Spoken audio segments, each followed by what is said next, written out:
Под 10 000 лева е първоначалната инвестиция за нашия бизнес. Няма твърда сума за стартиране, тъй като тя се определя от размера на помещението, което клиентът ще избере. В тези 10 000 лева се включва обзавеждането, оборудването, зареждането, обучението, което предоставяме, оперативния наръчник, всяка помощ, която ще предоставяме на клиента.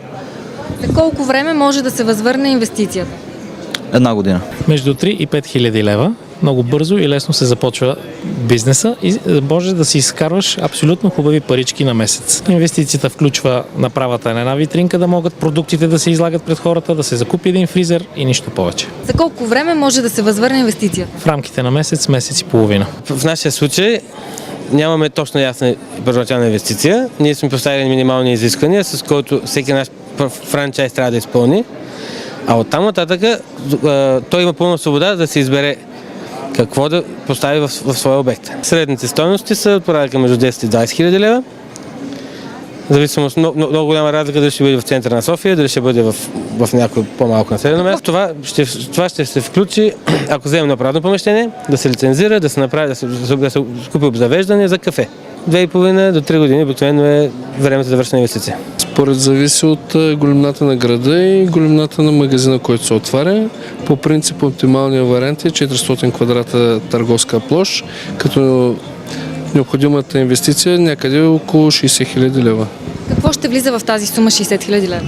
Оборудване, франчайз такса, стока за едно зареждане. За колко време може да се възвърне тази инвестиция? От 6 месеца до година. Средно инвестицията в един Subway ресторант е около 100 000 евро. Това включва първоначалната франчайз такса от 7500 евро, както и всичко необходимо за отварянето на ресторанта, като започнем с строителните дейности, до изграждането, до поставянето на оборудването и първоначалното зареждане в един обект. Може да се възвърне и за 2, може да се възвърне и за 5 години.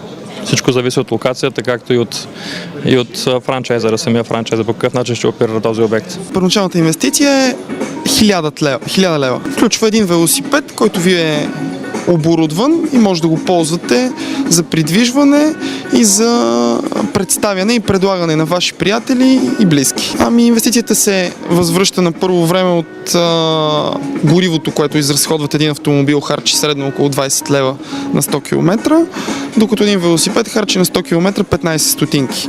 Тоест на първо място вие го възвръщате като инвестиция в ежедневните ви разходи и на второ място като предлагане на ваши приятели, т.е. чрез продадени 3 такива велосипеда си възвръщате стойността, която сте вложили. 13 хиляди лева ще бъдат напълно достатъчни за стартиране на инициативата борса за матраци вид. От 6 до 10 месеца, зависи вече от търговеца, който седи в обекта. Се възвръща. Graf Celash, which is the premium fitness school in Greece. Actually, this investment, this one is very low, simply because it's approximately 10,000 euro. So I don't think it's an enormous money, isn't it? На малките градове около 5000, в смисъл областни градове говорим, като при като при най-големите градове достига до 20 000 лева, нали, говорим като София, Пловдив, Варна, Бургас. От тази цена, която плащат тази инвестиция, която правят, 25% им се връща в вид на стока.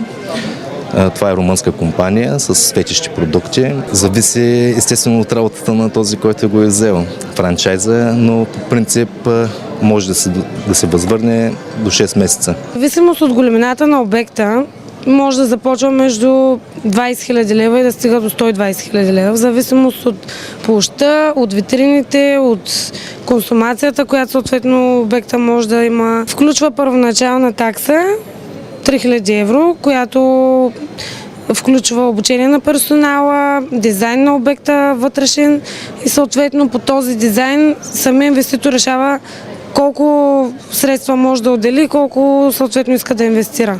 За около 1 година започва да се възвръща всичко, което е инвестирал. Нашата първоначална инвестиция минимална за откриване на такъв обект е 2550 евро. Значи тя включва съоръжението, което виждате за печене на тези белгийски вафли и тостер. И това е една друга машинка, в която се топи шоколада. Тези двете неща са 2550 евро. Това съответно е за съществуващ вече обект, в който се предлагат някакви други продукти. Ако някой би искал да отвори самостоятелно такъв обект само за белгийски вафли, инвестицията е 5550 евро. При една хубава локация, при голям трафик, може би за около 4 месеца.